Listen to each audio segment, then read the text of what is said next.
Semana passada eu comecei a palavra contando uma história de pescador, vocês lembram? Trouxe até foto do peixe, primeiro peixe que a Carol pescou comigo lá em Itamonte. A cabeça do peixe era maior que a cabeça dela. Hoje eu vou começar com a história de pescador de novo, tá bom? Então eu queria pedir que você prestasse atenção, que é uma história boa. Certa vez, eu tinha talvez a idade do Samuel, ou talvez um pouco mais novo. A gente foi pescar com o seu João Firmiano na cidade de Cana Verde. O rio tinha baixado, deixado várias lagoas para a gente pescar. Então fomos eu, meu pai, fomos os filhos do seu João Firmiano, que eram homens feitos, fortes, sabe? Musculosos, corajosos. Eles foram antes, pegaram muito peixe. Quando a gente chegou lá, já estava tudo meio que esquematizado. A gente comeu peixe frito na beira da lagoa, e o plano era passar a noite inteira pescando, e assim nós fizemos. Estamos lá em volta da fogueira, contando o caso, e de repente começou barulho ali perto, como se tivesse algum bicho, alguma presença naquele lugar. Não havia iluminação pública, nós estamos falando do meio do mato, na beira da lagoa, na beira do rio, e toda hora o barulho vinha. Então os filhos do seu João Firmiano, cheios de coragem, pensaram: nós vamos lá ver quem é que está querendo assustar a gente. Pegou um facão dali, uma lanterna de cá, e foram eles lá, cheios de coragem, para acabar com aquele problema, certo? E eu fiquei, com meus 12 anos, com o olhão arregalado, esperando para ver o que iria acontecer. De repente, uma barulheira imensa, esses homens chegaram esbaforidos, tudo arranhado, porque era cheio de rama de espinho. Quem já foi em Lagoa sabe como é que é, cresce espinho lá. E eles chegaram assustados, aqueles homens pareciam uns gatinhos com medo, tudo assustado.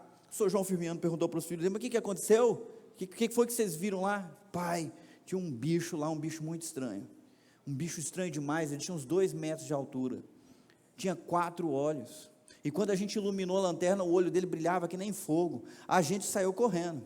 Aqueles brutamontes viraram uns bichinhos. Chegaram lá com medo. O senhor João Firmiano ouviu aquela história, homem crente no Senhor, falou: não, isso aí não existe, um bicho desse aí não existe, você está falando, daqui eu que vou lá. E foi ele sozinho descobrir que raio de bicho que era esse, e descobriu que havia um barranco, em cima do barranco havia uma vaca, e debaixo da vaca havia um bezerro. E o bicho era apenas uma vaca com o seu bezerro, assustado, querendo passar por ali, e assustado com a fogueira. Eu estou colocando essa história para mostrar para vocês que, muitas vezes, nós podemos ser prejudicados quando a nossa percepção ela é distorcida por alguma coisa. A percepção deles da realidade estava distorcida pelo medo. Eles acharam que viram o que viram, mas o que eles viram não era a realidade. Mesmo assim, eles correram, eles se machucaram, eles se colocaram diante de risco, podiam ter caído, podiam, sei lá, ter se machucado, correndo no escuro, sem rumo. Tudo por causa de uma realidade distorcida. Nós estamos falando sobre os planos do diabo, já falamos sobre ignorância, sobre engano, sobre sedução. Se você perdeu, você pode voltar no canal da igreja e assistir e mandar para outras pessoas que também são atacadas pelo inimigo. Mas o tema hoje é distorção. Satanás tem projetos para distorcer a realidade, distorcer a verdade, distorcer a nossa percepção, distorcer as consequências, distorcer tantas coisas que eu vou falar daqui a pouco. Mas eu quero orar mais uma vez com vocês para que Deus nos dê a capacidade de entender a instrução da palavra que nós vamos abrir. Fechemos os olhos e oremos. Senhor, nós vamos abrir a Tua palavra, e a Tua palavra, ela é útil para o nosso crescimento. Ela nos ajuda a andar na luz e não nas trevas. Eu quero pedir que o Teu Espírito Santo venha me usar e também tocar nas mentes e corações, iluminando-os para que haja entendimento, para que Satanás não tenha nenhuma vantagem sobre nós, para que possamos ser mais espertos do que ele e, confiando no Senhor, passar ileso nas suas armadilhas, especialmente nas suas intenções de distorcer a realidade. Em nome de Jesus nós oramos. Aqueles que concordam dizem amém. Novamente três coisas que nós vamos ver no texto de hoje. Os planos do diabo. A primeira coisa, distorcer a religião e o sagrado.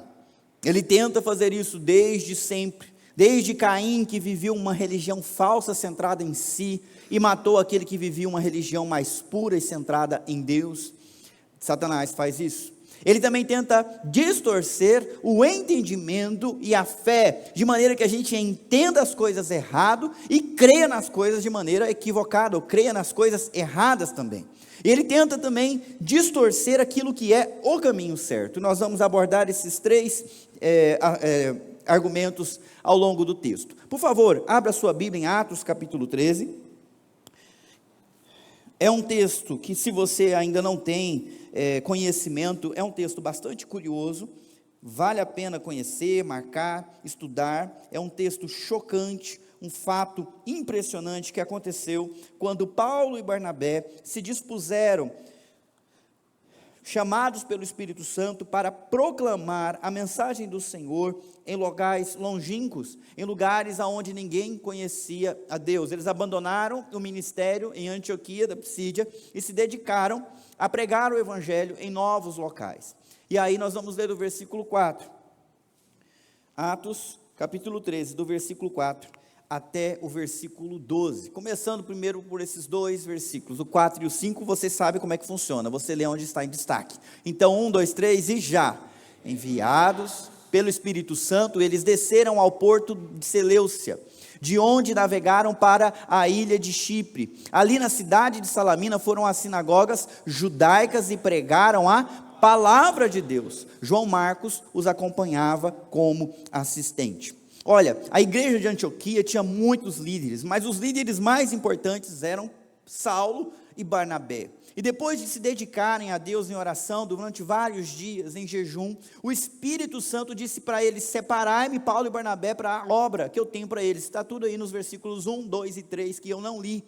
Então, depois de orar, pareceu bem enviá-los, e eles enviaram, dirigidos pelo Espírito Santo para essa viagem. Eles saíram pela viagem, e é o Espírito Santo que está conduzindo todo esse processo de alcançar novas pessoas com o Evangelho de Jesus Cristo. Para você que está prestando atenção, isso começou lá, mas não parou até hoje. A prova é que você foi alcançado pelo Evangelho e pela mensagem que continua sendo pregada há 2000 anos, transformando vidas. É a mensagem que Jesus mandou entregar para as pessoas, que o Espírito Santo continua potencializando com o seu poder. Falando nisso, você tem dado continuidade a essa mensagem, pregando para aquelas pessoas que ainda não creram nela? Você tem compartilhado com pelo menos alguma pessoa sobre a fé em Jesus Cristo, sobre o Evangelho de Jesus Cristo? Porque é do interesse do Espírito Santo que mais e mais pessoas sejam enviadas para pregar. E eu penso que você é uma dessas pessoas que deve cumprir esse papel, assim como aqueles homens. Não fala o nome deles aí, mas é Paulo, Barnabé, fala ali o nome do João Marcos, e eles navegaram numa região que existe até hoje, numa ilha que existe até hoje, lá no mar Mediterrâneo, numa localidade chamada Salamina. E lá nessa região eles procuraram pregar nas sinagogas judaicas.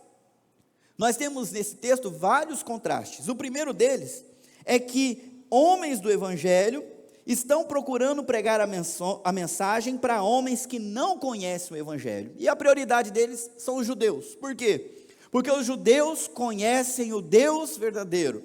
Os judeus conhecem o Deus de Abraão, de Isaac e Jacó. Os judeus conhecem o Gênesis, a Torá, os profetas, os escritos. Eles sabem que existe um Deus criador. Eles não são como os gentios que adoram muitos deuses. Eles são esclarecidos a respeito da verdade.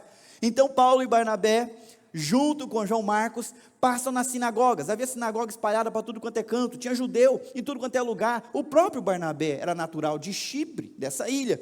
Então eles vão pregar o Evangelho para judeus que esperavam o Messias, mas ainda não tinham ouvido falar que o Messias tinha vindo e se manifestado, que era Cristo Jesus. Por isso, boa nova, uma mensagem, uma notícia boa. O Messias veio, nós o vimos, ele é Jesus o Cristo. Vocês não têm que esperar mais, vocês podem crer nele e ser salvos pela fé no nome de Jesus. Homens do Evangelho, pregando para aqueles que não conheciam o Evangelho, mas esperavam essa boa notícia do Evangelho. toda uma estrutura intencional, atuante e engajada para alcançar mais pessoas. A igreja por trás, mandando dinheiro, e os homens se aventurando em lugares longínquos, de barco, indo para ilhas, para proclamar de lugar em lugar, de sinagoga em sinagoga, a palavra de Deus. Será que a nossa igreja tem feito isso? E será que nós temos lembrado dessa missão? É importante que nós façamos como eles. Continuando o texto. Viajaram por toda a ilha até que por fim chegaram a Pafos, onde encontraram um feiticeiro judeu, um falso profeta chamado Bar-Jesus. Ele acompanhava o governador Sérgio Paulo, um homem inteligente que convidou Barnabé e Saulo para visitá-lo, pois ele desejava ouvir a palavra de Deus. Vamos para o primeiro ponto. Os planos do diabo envolvem distorcer a religião e o sagrado. Aonde que está a distorção aqui? Quando você olha para o texto, está escrito: encontraram um feiticeiro judeu. Como diz lá o carinha do Facebook, e tem, e tem feiticeiro judeu, porque se eu me lembro bem, a Torá proíbe o uso da feitiçaria, da necromancia. Não tenham entre vocês, é para dizimar, é para tirar do meio de vocês qualquer um que consulte qualquer tipo de poder maligno, que leia a sorte, essas coisas. Eu não quero isso no meio de vocês. O judeu que segue a Torá nunca deve ser um feiticeiro. No entanto, nessa localização, nós temos um feiticeiro judeu, que une duas coisas aparentemente imisturáveis. E além de ser alguém que vive um judaísmo falso, um judaísmo misturado com outras crenças, ele é uma pessoa influente. E do mesmo jeito que tinha naquela época, hoje tem também. É muito comum as pessoas misturarem suas crenças, pegar um pouquinho dessa religião, pegar um pouquinho daquela dominação, pegar um pouquinho daquilo tudo e dizer que todos os caminhos levam a Deus. Nem todo mundo tem a verdade, mas se a gente pegar um pouquinho de verdade de todo mundo, a gente vai ter uma verdade melhor. E faz um mosaico de coisa, uma mistura absurda de coisa. Será que isso é bom? Será que isso é bíblico? Será que isso Deus aceita? Será que isso é realmente santo e correto? O que vocês acham? Ninguém acha nada? Não é. Não é. Tanto é que a Bíblia chama aquele homem de falso profeta. Falso profeta. Ele é um falso profeta que tem uma função importante. Ele é conselheiro do governador Sérgio Paulo. Ele tem acesso para dar informações, direções para esse governador. O governador é um homem inteligente, como a gente está vendo, mas ele tem do seu lado um falso profeta. Naquela época, e mesmo muito antes, era comum que os governadores e reis sempre tentassem consultar as divindades para saber se ia para a guerra ou não ia, para conseguir o apoio de algum poder espiritual, para conseguir vitória, para conseguir boas colheitas, para conseguir administrar. Tem que agradar os deuses. Então chamava o mago, chamava o sátrapa, chamava o sábio que conhece essas coisas para consultá-los. Mesmo os reis de Israel, não era comum saírem para a guerra sem antes consultar e pedir a bênção de Deus, a fim de eles não encontrarem a derrota. Esse governador, apesar de não conhecer a palavra de Deus, também tinha do seu lado aqueles que ele considerava que tinham algum tipo de entendimento espiritual, para dizer para ele o que fazer e o que não fazer, o que agrada aos deuses e o que não agrada aos deuses, e esse cara era um falso profeta. Nós temos aqui um outro contraste. Nós temos verdadeiros profetas pregando a palavra de Deus, mas nesse lugar encontraram um falso profeta, um judeu feiticeiro. O verdadeiro profeta prega a verdade, a palavra que Deus mandou pregar. O falso profeta não proclama a palavra de Deus, mas outra palavra diferente. Não proclama a verdade. Quem não proclama a verdade de Deus, com certeza proclama a mentira de Satanás. A Bíblia às vezes nos deixa numa situação complicada, porque é 8 ou 80. Ou é de Deus, ou é do diabo. Ou é luz, ou é trevas. Ou ensina o que é certo, ou está ensinando o que é errado. Ou é por Deus, ou é contra Deus. E olha que situação que eles vão viver daqui em diante.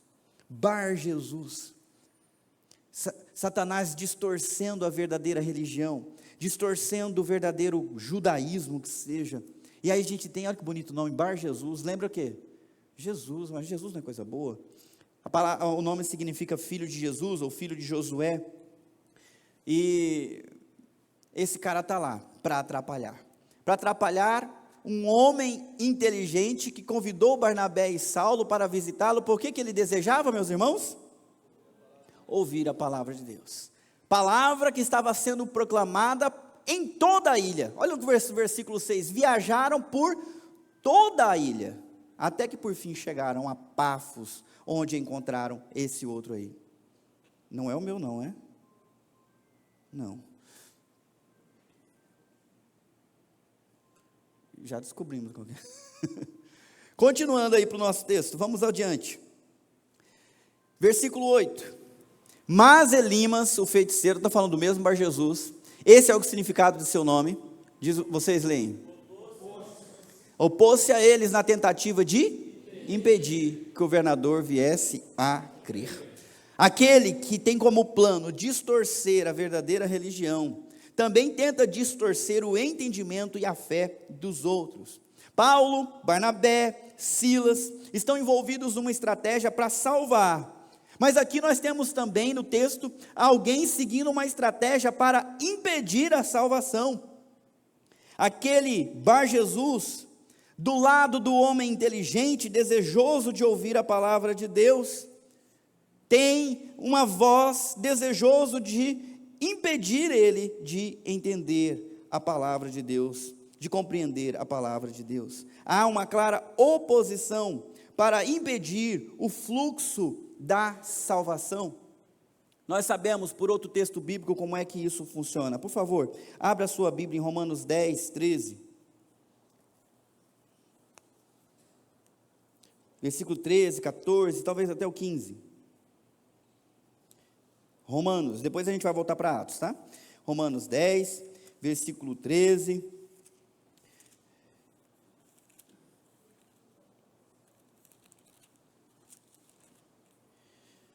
(13, 14 e 15). Como é que está escrito? Tenta acompanhar na sua Bíblia. Se ela for um pouquinho diferente da minha, acompanhe com os olhos. Se for igual, pode até ler junto comigo. 10, versículo 13. Começa com a seguinte afirmação: pois todo aquele que invocar o nome do Senhor será... Olha que bênção, como é que a gente é salvo? Invocando o nome do Senhor Jesus Cristo. Esse é o único caminho para a salvação. No entanto, tem um mas, no versículo 14. Mas como poderão invocá-lo se não crerem nele? E como crerão nele se jamais tiveram ouvido a seu respeito? E como ouvirão a seu respeito se ninguém lhes falar? E como alguém falará se não for enviado? Por isso as Escrituras dizem: como são belos os pés dos mensageiros que trazem as boas novas. Perceba que quase todo o fluxo de salvação está completo. Ele perguntou: como que eles vão crer se ninguém ouvir? E como vão ouvir se ninguém falar? E como alguém vai falar se não for enviado? Mas perceba, ao contrário, a lista. A igreja de Antioquia orou, separou e enviou os apóstolos para pregar a mensagem do evangelho na ilha de Chipre.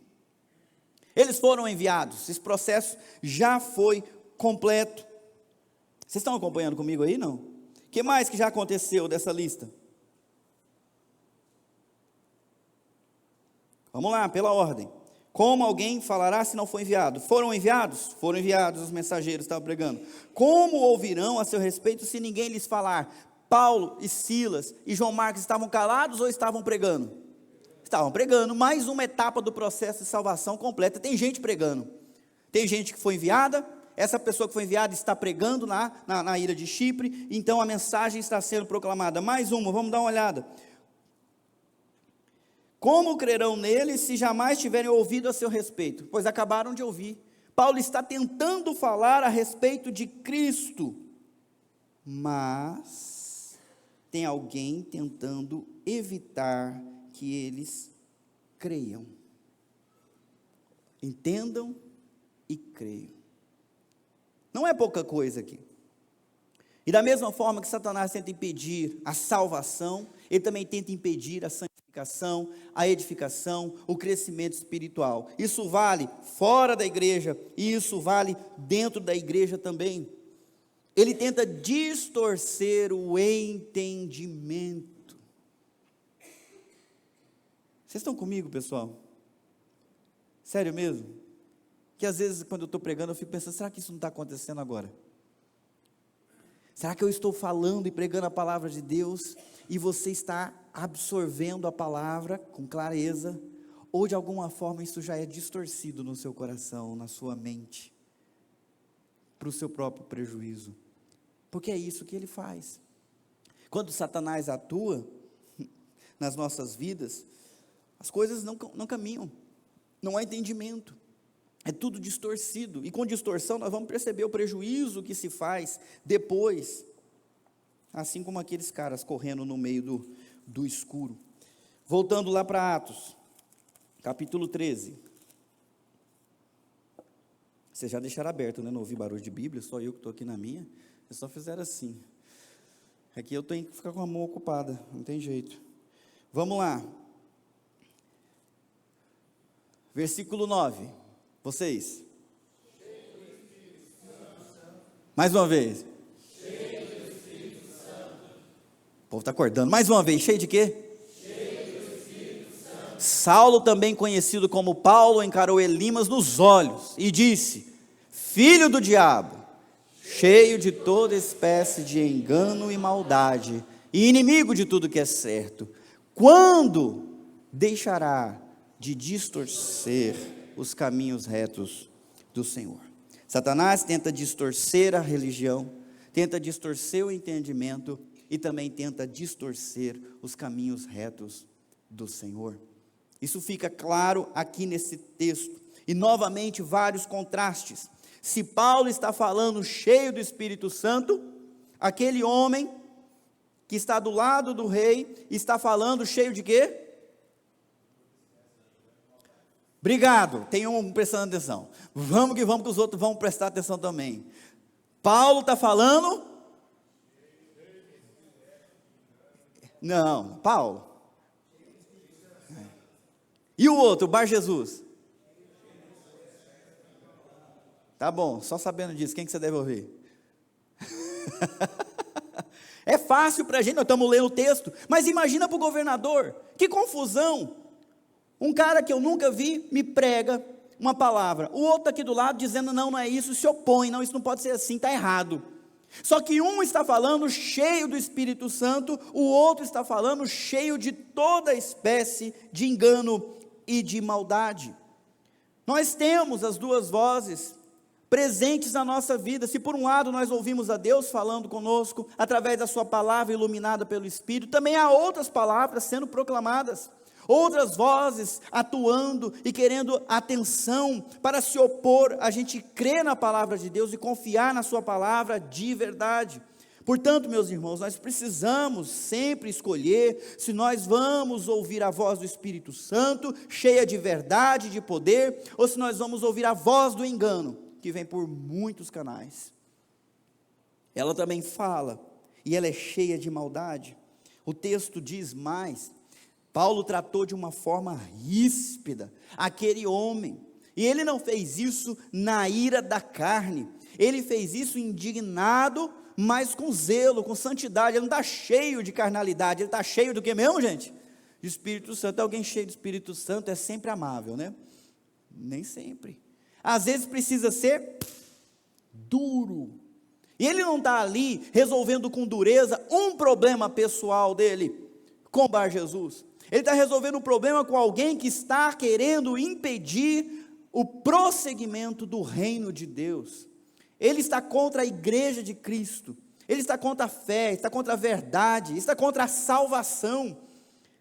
Há muita maldade e crueldade aqui, então ele se levanta para defender. E como é que ele falou? Filho de quem, gente? Filho do diabo. Isso te assusta, não? Nós vivemos num mundo onde há filhos de Deus proclamando a verdade, e há filhos do diabo tentando distorcer.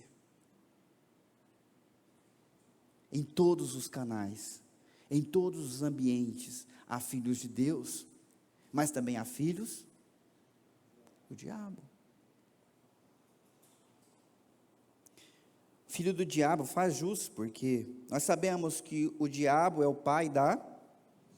Então, se o diabo é o pai da mentira, quem distorce a verdade só pode ser filho dele mesmo, só pode estar imbuído do espírito dele mesmo. Esse cara está cheio de engano, cheio de maldade, cheio de contrariedade ao que é certo. Ele quer distorcer os caminhos retos, os caminhos justos que Deus está apresentando para aquele governador. Eu vou entrar na parte mais prática da palavra. Presta atenção. O diabo distorceu no passado. Diante de Adão e Eva, ele distorceu o comando a respeito da árvore. Foi ou não foi? Ele tentou distorcer a palavra e a realidade em relação a Jesus Cristo, usando textos bíblicos. Foi ou não foi? Ele distorceu no passado. Ele distorce no presente. Eu vou mostrar como daqui a pouco, mas ele continua agindo do mesmo jeito.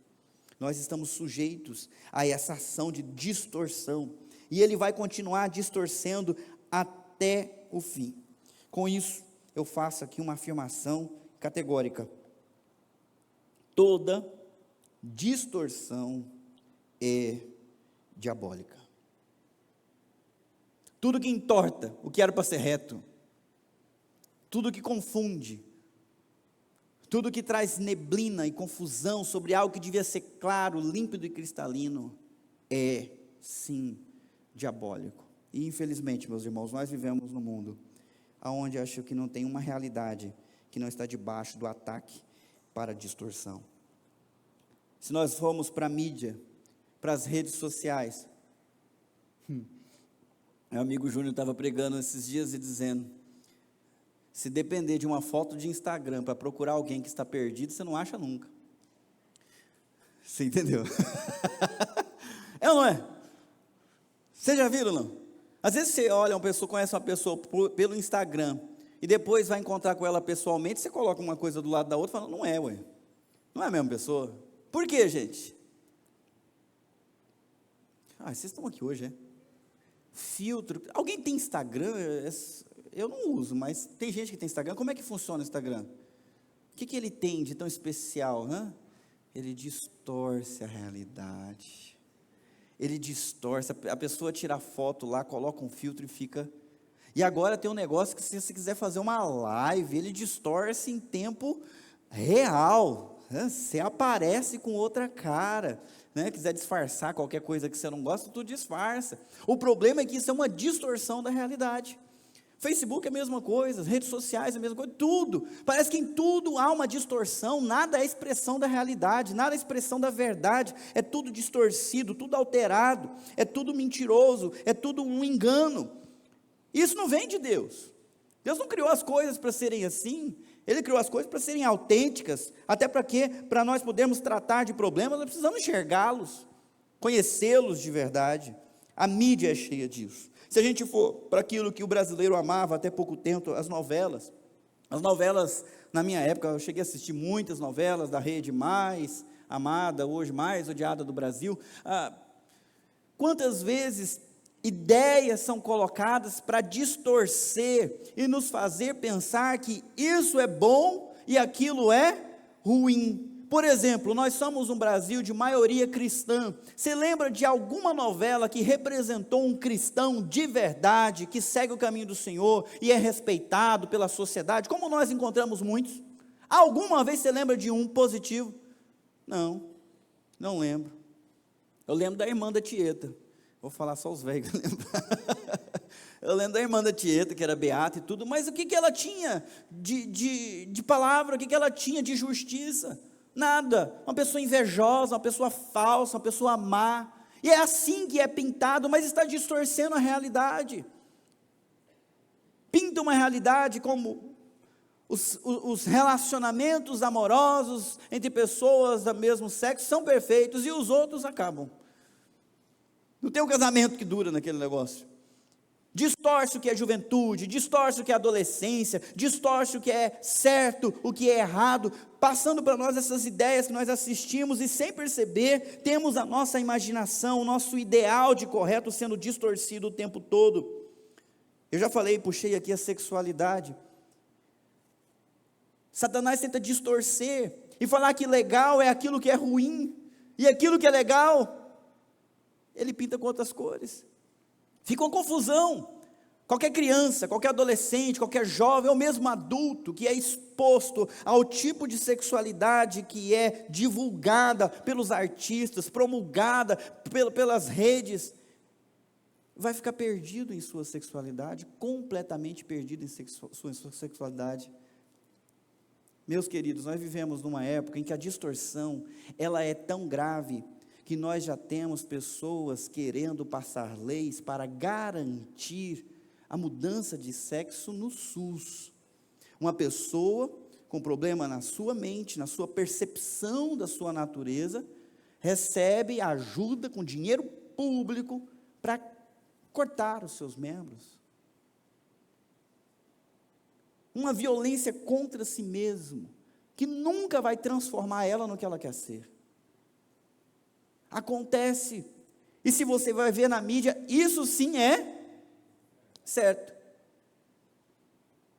Isso é aceitação, isso é tolerância, isso é respeito. Não, isso é distorção.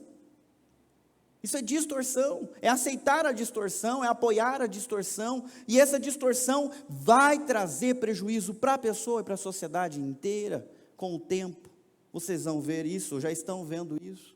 Esses dias vi um vídeo de uma menina que não se aceita como menina, que se veste como menino, né? Toma hormônio de menino, lamentando-se, chorando. Isso aqui, ela falou um monte de palavrão. Eu não quero isso para ninguém. Eu não consigo, eu tenho inveja dos meninos, porque eu nunca vou ser como eles. Todo dia é um sofrimento, todo dia eu tenho que fazer isso, eu tenho que passar as coisas, eu tenho que encarar esse corpo que eu não acho que é meu. Olha que distorção, meus irmãos, e sofrimento para a vida inteira.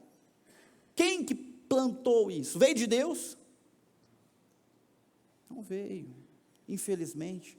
E com isso, que fique registrado, já que está no YouTube, não estou fazendo discurso de ódio, estou fazendo uma declaração de fé, dizendo que Satanás tenta distorcer lá fora, tenta distorcer aqui dentro, e ai daquele que se deixa enganar por aquele que é cheio de engano e de maldade.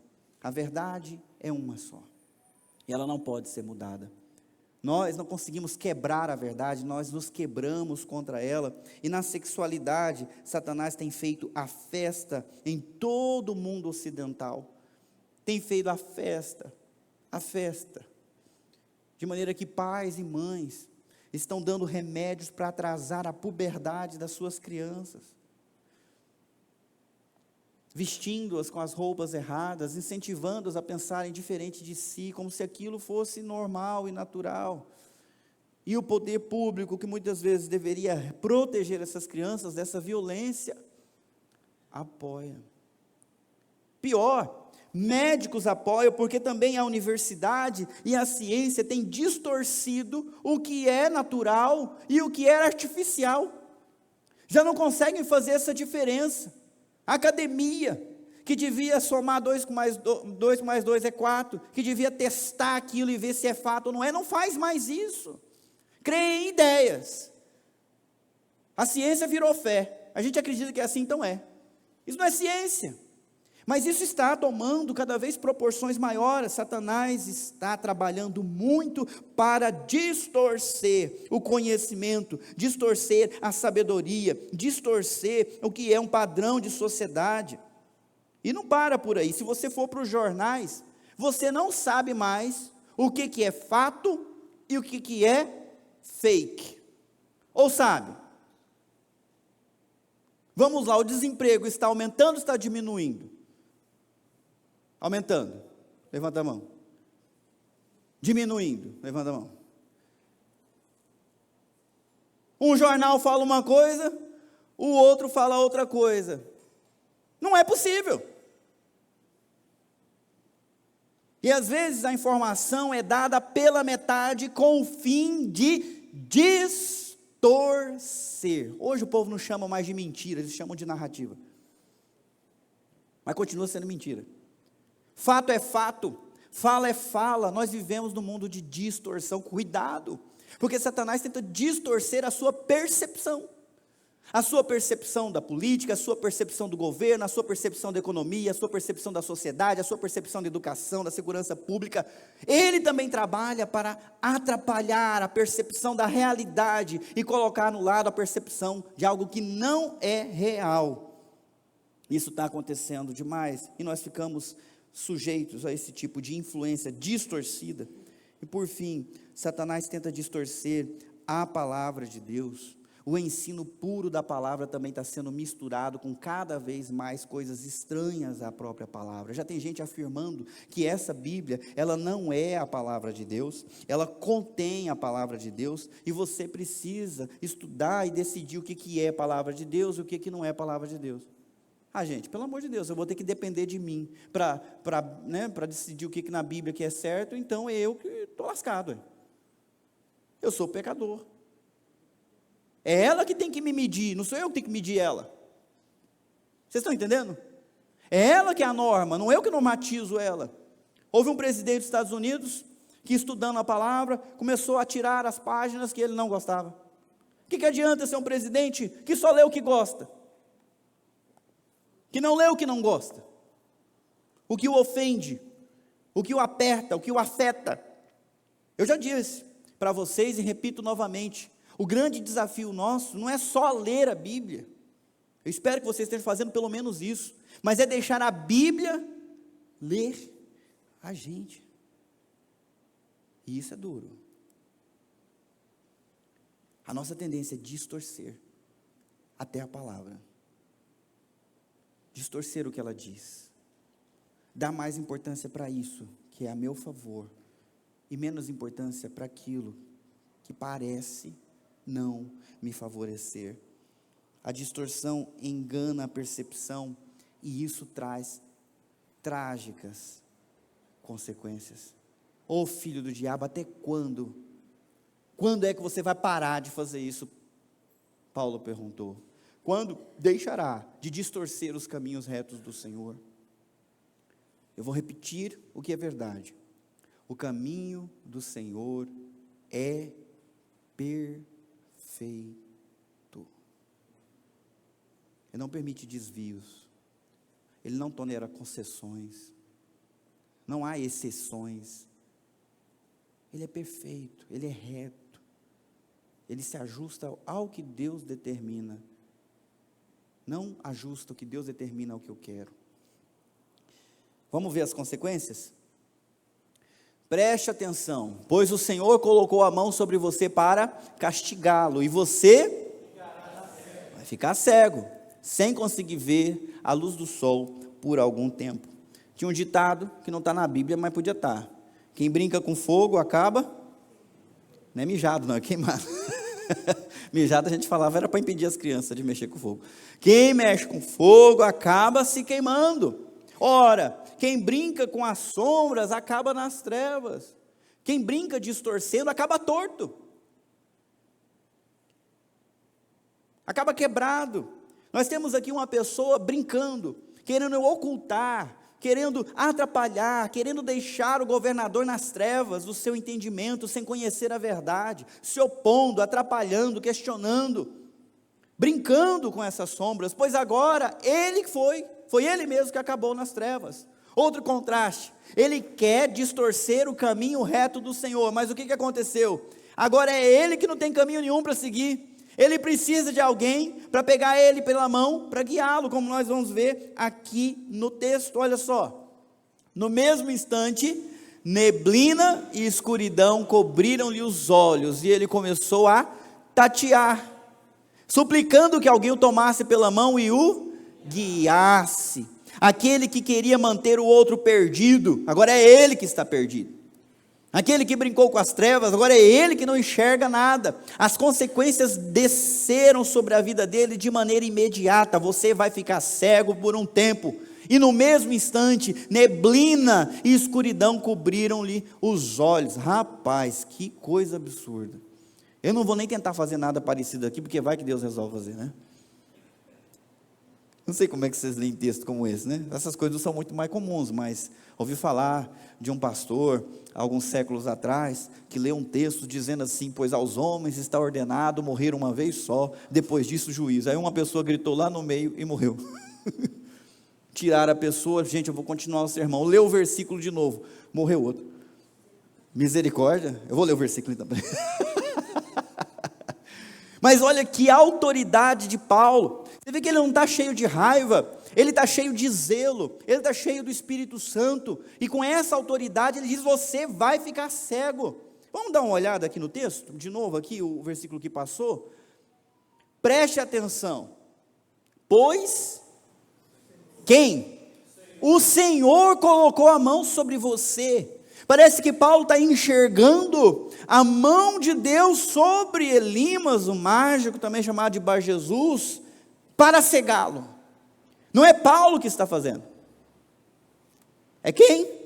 É Deus. Usando a palavra de autoridade de Paulo. E assim aconteceu. A neblina veio, a escuridão lhe cobriu, e ele já não conseguia achar o caminho do seu quarto. Precisava de alguém para guiá-lo, passo a passo, completamente nas trevas. Qual é a consequência da distorção? É a completa perdição. Quando o governador viu o que havia acontecido, cadê o povo? Quando o governador viu o que havia acontecido, creu, muito admirado com o ensino a respeito do Senhor. De nada adiantou aquela distorção, porque aquele sinal era a gota d'água que precisava. Aquele homem, governador, já estava interessado em conhecer a verdade. Ele era um homem sábio, ele não era um homem tolo. Sabe a diferença entre o sábio e o tolo? O sábio sabe que ele não sabe tudo, o tolo acha que sabe tudo que precisa saber. Se fosse para você classificar a si mesmo, você é sábio ou você é tolo? Você na sua casa é aquele que sabe tudo ou aquele que diz: não, eu ainda tenho muito que aprender? Elimas nem quer ouvir a mensagem: isso está errado, isso não pode ser assim. Ele se opõe, ele se acha o sábio. Sábio é o governador que está interessado. Espera aí, que pregação é essa? Eu quero ouvir isso aí, eu quero entender isso aí, eu quero aprender o que você está dizendo. O coração dele está aberto para ouvir aquela mensagem. E depois da intervenção de Paulo, com o homem ficando cego, ele viu, ele ficou admirado com o que aconteceu, e ele creu. A salvação aconteceu, porque o Senhor não pode ser frustrado em seus propósitos. Podia ser 10 Elimas, 20 Elimas, não importa, Deus é mais poderoso, a verdade é mais poderosa, e aquilo que Satanás intentou para perdição, acabou sendo instrumento para a definitiva salvação. Vocês estão me acompanhando?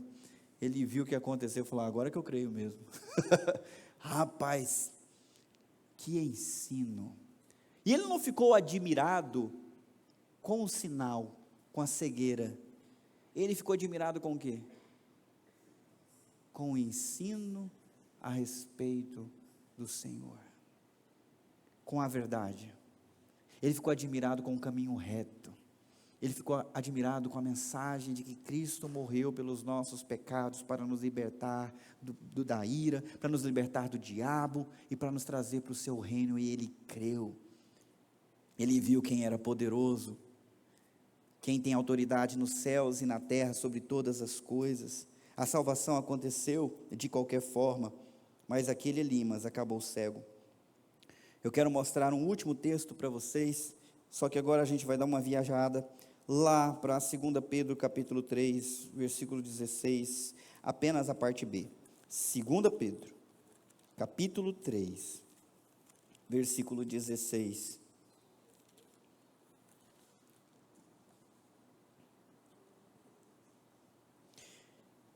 Segunda Pedro 3,16.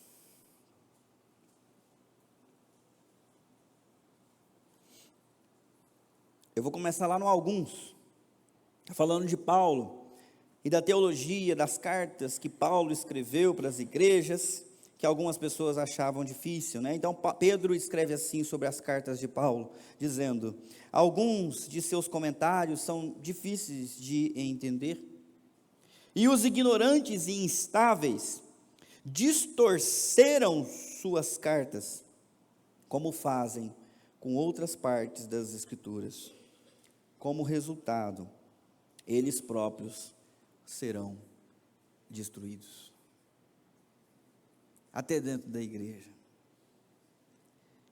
Quem está aqui ainda fala oi, pastor? Tem alguns aqui. Presta atenção, eu vou terminar mais com algumas aplicações, certo?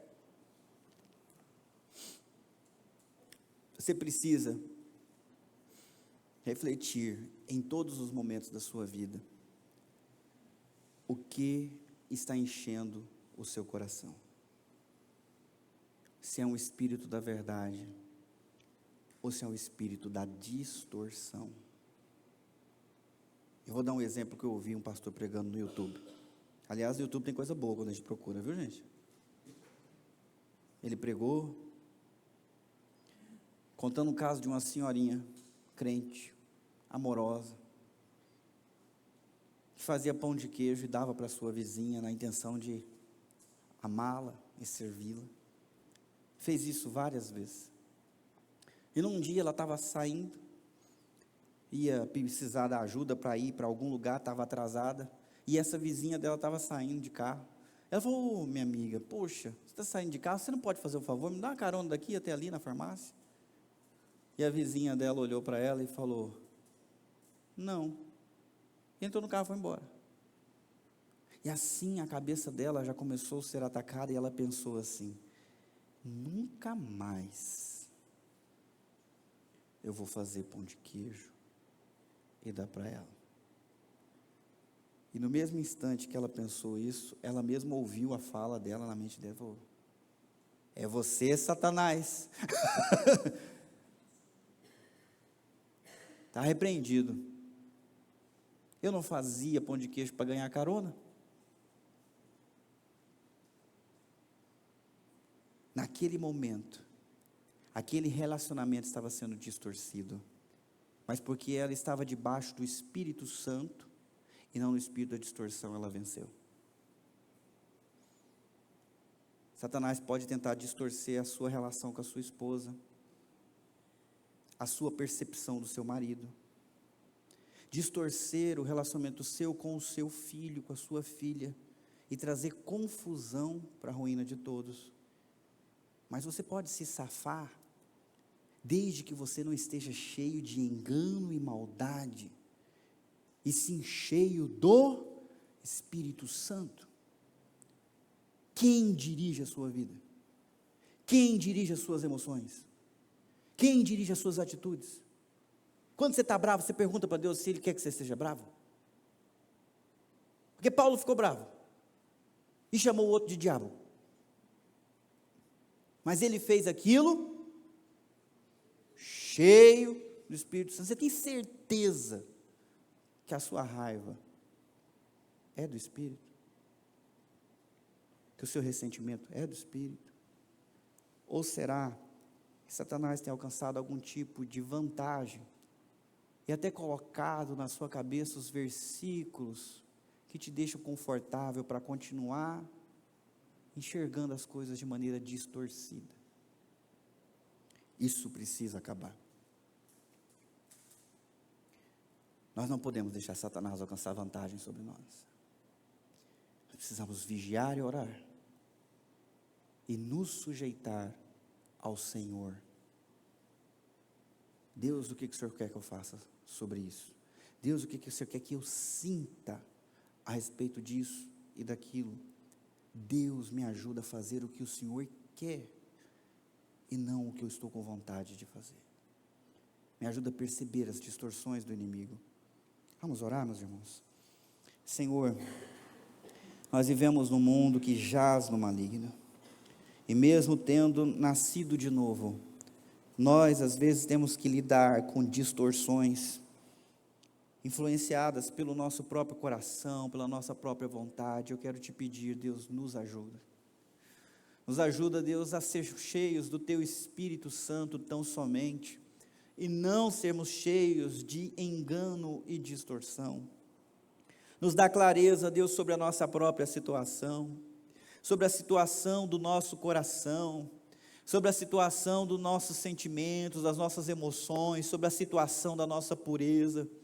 Nos dá uma percepção cristalina e nos leva, Deus, a enxergar a nossa essência como o Senhor vê, não como a gente gostaria que fosse, mas como é de fato, para que possamos buscar ajuda, para que possamos orar pedindo a Tua intervenção, para que possamos orar pedindo perdão, para que possamos orar pedindo que a Tua graça venha transformar, lidar com as nossas vergonhas, com os nossos defeitos, e produzir em nós pessoas cada vez mais maduras e cheias da verdade, cheias do caminho reto que o Senhor quer que andemos. Nos ajuda também, Deus, a ter uma percepção correta dos problemas, das dificuldades, das tramas, dos enfrentamentos, dos confrontos, das crises relacionais que nós enfrentamos na família, na igreja, no trabalho. Não deixa, Deus, Satanás pintar para nós um quadro que não é real. Nós queremos não acreditar nas mentiras que ele conta, nas palavras que ele distorce, nas realidades que ele torce para que nós possamos fazer o que ele deseja. Nós queremos enxergar a situação como ela é de fato, e toda a situação, Deus, todas as coisas que nos acontecem cooperam para o nosso bem, desde que nós estejamos usando essas coisas para nos tornarmos mais parecidos com Teu Filho. Nos ajuda, Senhor Deus, a ter essa percepção, a não enxergar nada como uma ameaça que pode nos destruir, mas entender que o Senhor nos protege e nos conduz pela mão. Nós não estamos cegos como aquele Elimas, como Bar Jesus, que precisava da ajuda de qualquer pessoa. Nós temos a Tua luz para nos guiar, nós temos o Senhor para mostrar o caminho reto e nos conduzir em cada aspecto da nossa vida. Tem misericórdia de nós, Senhor Deus, não nos deixa à mercê do nosso inimigo, porque ele é astuto e às vezes nós somos inocentes. Nos ajuda, Senhor Deus. Eu peço a Tua bênção sobre cada casamento. Eu peço que o Senhor venha ajudar o marido a ter percepção correta da situação da sua esposa, dos seus filhos, e uma percepção correta de qual é o seu papel, do que falar, do que fazer e como se portar, para lidar com as mais variadas dificuldades. Deus dá clareza para a esposa, para que ela não venha seguir o seu próprio coração, ou mesmo na direção distorcida de Satanás, mas seguir o Teu Espírito Santo, e não apenas falar de sabedoria, mas viver com sabedoria, edificando o lar, o casamento e os filhos com essa sabedoria que vem do alto.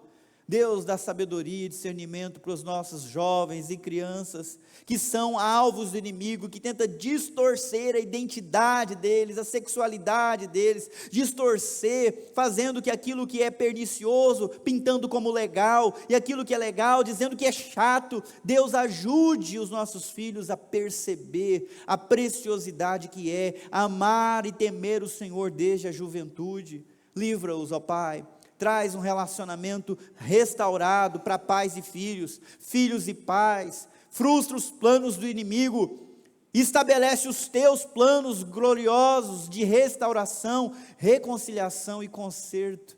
Derrama o Teu Espírito sobre nós e nos ajuda, Senhor Deus. Fala conosco através da Tua palavra, fala conosco através de sonho, fala conosco no nosso coração, na nossa mente.